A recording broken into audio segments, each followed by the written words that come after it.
When you're just starting out with content creation, you're probably wondering what type of content you should create. What format should you use? On what platform should you distribute your content? And how in the world do you come up with topic ideas? In today's video, I'm going to guide you through the process of figuring out what kind of content to create for your online business. But before we do that, I want to remind you that content creation is not the first step of content marketing. You have to start with a content strategy if you want your content to lead to sales for your product or your service. So if you haven't yet fleshed out your content strategy, let me direct you to the previous videos in the Content Pro series so that you can start there with strategy before you dive into creation. Otherwise, you will waste time and you will waste money creating content that does not lead to sales for your business. And don't nobody got time to be wasting time.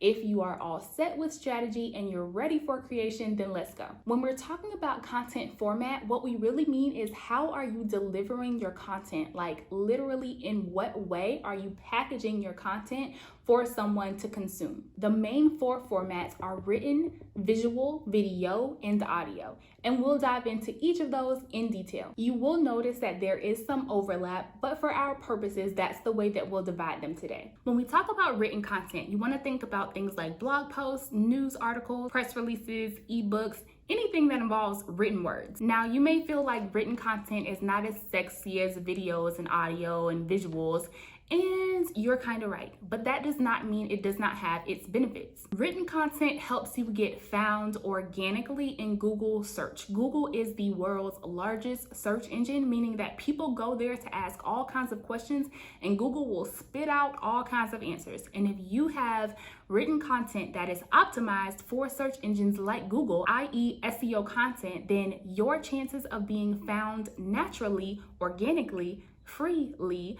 by people who are searching for answers to your topic area are much higher. Basically, it makes it easier for you to get found and discovered by your ideal clients. And at least in my opinion, it's a little bit easier to explain complex topics using the written word than it is to do so on maybe a podcast, like an audio format or a video format. So for audio, we're going to think about things like podcasts, radio interviews, audiobooks. These are all pieces of content that are delivered directly into people's ears. I think audio is a great way to build relationships. That's why podcasts are so dope, because people are listening to audio usually while they are doing something else. You might be exercising or riding in your car or washing dishes or, doing something else that is a part of your daily life. And so when you are listening to someone while you are doing those routines that are so ingrained in your life, it causes you to develop a deeper relationship with the person or people that you are listening to. That's why I believe podcasting is such an intimate content format. You kind of start building that know, like, and trust factor, the factor that helps people know who you are, like you, and trust you. And that know, like, and trust factor is very important for generating sales. With video, there are all types of options. There are recorded videos like this one. There's live video. There are also screen recordings and other forms of video like that. Video is actually the best way to build a know, like, and trust factor with someone that you have not met in person.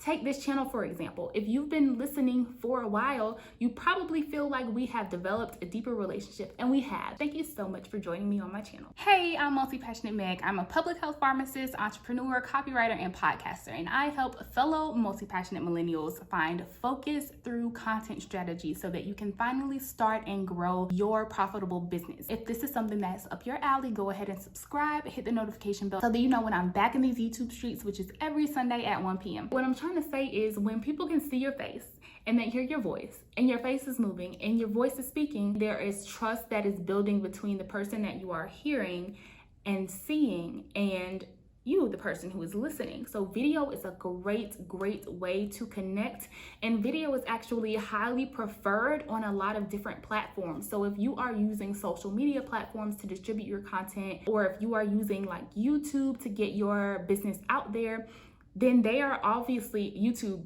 I mean, that's all is video, but social media platforms are a lot of times going to prefer video, and they're going to share your videos with more people because you have stepped outside of your comfort zone and have decided to connect with your audience on a deeper level. Now, some of you are scared by video, and I understand that. I wasn't like a huge fan of video in the very beginning, but here's the thing, like, Listen, I'm not a mindset coach, so I struggle to help people with mindset things.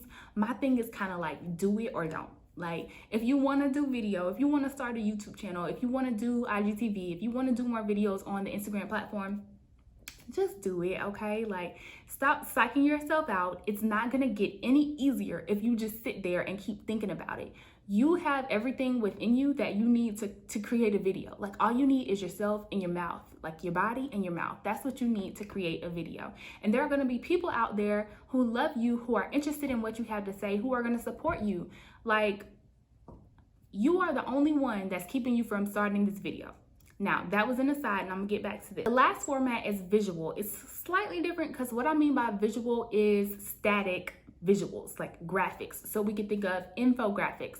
We can think of diagrams. Visual content helps to simplify information, to simplify or explain information. And it's really helpful because if you have simplified it in a really great way, it's something that people are going to want to save and come back to. So if you think about like really cool infographics that you might see on Instagram, or when you are searching for something on Google and you go to that images tab, sometimes these really awesome infographics pop up there, or even on Pinterest. There are people who make really helpful infographics. Those, like, you want to save that and come back to it because it has a lot of different information, but in a condensed format. This is even an example of an infographic that I created about the topic I'm speaking about right now, but for my digital health clients. So you can see how this condenses all that I'm talking about in this however many minute video into one simple infographic that people are going to want to save and refer back to in the future. When it comes to actually choosing a format for your content, you have to go back to your content strategy. And that's why I said at the beginning of the video that if you have not listened to the content strategy video yet, you needed to go back and listen to it, because your content format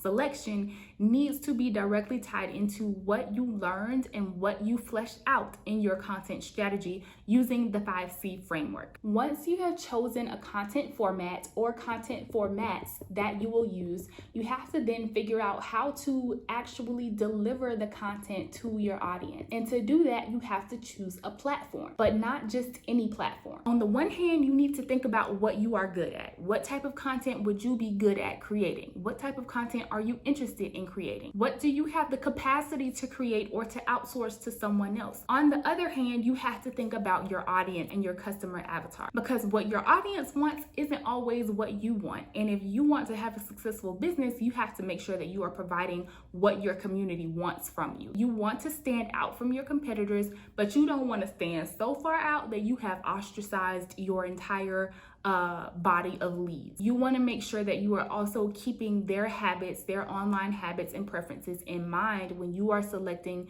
your content format. The next thing is the platform. Now, social media platforms are going to allow you to deliver most of the content formats that we talked about. So when it comes to choosing a platform, really you're going to want to think about what works best for you and your audience. Where does your audience hang out the most? Where are they most active? Where are they looking for the type of information that you are going to be providing through your content? What I mean by that is you want to make sure that people are looking for what you are offering on that particular platform. So for example, I work with private healthcare practitioners to help them create their content strategies. And I know that everybody's on Facebook. So I know that these doctors and nurses and pharmacists and whoever, I know that they're on Facebook. But when they are on Facebook, are they looking for information about their medical practice? Maybe, possibly, but honestly, not as much as when they are on LinkedIn. So LinkedIn is where I'm going to provide the majority of that content for that audience, because that is where they hang out, and that is where they hang out when they are looking for the type of information that I am providing. So make sure that you remember the last part of that, okay? Now, back to the platforms. Some of my favorites are Instagram, Pinterest, LinkedIn, and YouTube, because they allow for people of so many different industries to provide their information on that platform. Most of your business's audience are probably going to be on one of those platforms. When you're first starting out, I would encourage you to focus on one, maybe two to master. And then once you have mastered that platform, meaning you have figured out how to create content that resonates there, you figured out how to connect with your target audience there, and you figured out how to use that platform to possibly bring someone into your sales funnel or convert them into a customer using that platform, then you can start thinking about expanding to another platform. But you don't want to stretch yourself too thin, because then you won't get traction on any of the platforms. Lastly, when you're trying to figure out what type of content you're going to create, obviously you need to know what you are creating content about. What are the ideas that you are going to be sharing in your content, and how do you choose those topic ideas? This is actually a really detailed topic, and I want to make sure that I do it justice. So instead of covering that as a subcategory of this video, I want to dedicate an entire video to choosing topics for your content. I am going to publish that video next Sunday, so make sure that you subscribe to the channel so that you know when that information is available and you can start using it for your business. I'll see y'all next Sunday.